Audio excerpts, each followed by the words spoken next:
आप देख रहे हैं आपका अपना टीवी चैनल आरजे रमझाझर।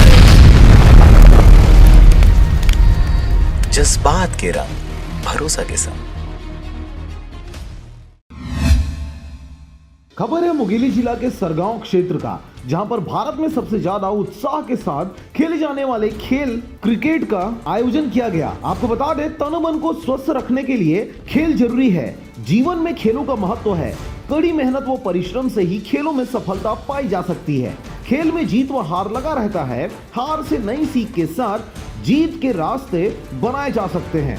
भारत का राष्ट्रीय खेल हॉकी है, लेकिन भारत में क्रिकेट को बहुत ही उत्साह के साथ खेला जाता है। आज का फाइनल क्रिकेट मैच देखकर लगा कि हमारे क्षेत्र में भी प्रतिभा छिपी हुई है, जिसे निखारने के लिए अवसर देने की जरूरत है। उक्त बातें बिल्हा विधानसभा के छाया विधायक राजेंद्र शुक्ला ने उन्मुक्त खेल मैदान सरगांव में आयोजित प्रीमियर लीग क्रिकेट प्रतियोगिता के पुरस्कार व समापन अवसर पर कही। ब्लॉक कांग्रेस कमेटी के अध्यक्ष राजा ठाकुर ने कहा कि खेल में अनुशासन व भाईचारा देखने को मिलता है। कार्यक्रम के सफल आयोजन पर समिति को बधाई दी गई। नगर अध्यक्ष राजीव तिवारी ने आगामी क्रिकेट प्रतियोगिता को बड़ा आयोजन के रूप में करने की बात कही। उपाध्यक्ष सुशील यादव ने खेल को बढ़ावा देने के लिए खिलाड़ियों को हर संभव सहयोग करने की बात कही।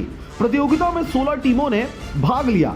फाइनल मुकाबला खपरी, सरगांव व चंदखुरी के बीच खेला गया, जिसमें चंदखुरी ने पहले बल्लेबाजी करते हुए 12 ओवर में 137 रन बनाए, जिसके जवाब में खपरी की टीम मात्र 50 रनों में ही सिमट गई। इस प्रकार विजेता चंदखुरी की टीम को 21,000 रुपए व ट्रॉफी कांग्रेस नेता राजेंद्र शुक्ला द्वारा प्रदान किया गया। द्वितीय पुरस्कार खपरी की टीम को 11,000 रुपए व ट्रॉफी उपाध्यक्ष सुशील यादव द्वारा दिया गया। वहीं तृतीय पुरस्कार भोजपुरी को 5,001 रुपए व ट्रॉफी दीपक साहू द्वारा प्रदान किया गया। मैन ऑफ द सीरीज 2,500 रुपए Manoj Kumar Bhojpuri, man of the match 1,500 रुपए मुकेश चंदखुरी, बेस्ट कमेंटेटर ललित यादव को दिया गया। सरगांव से नारायण बंजारे की रिपोर्ट, आरजे रमझाझर।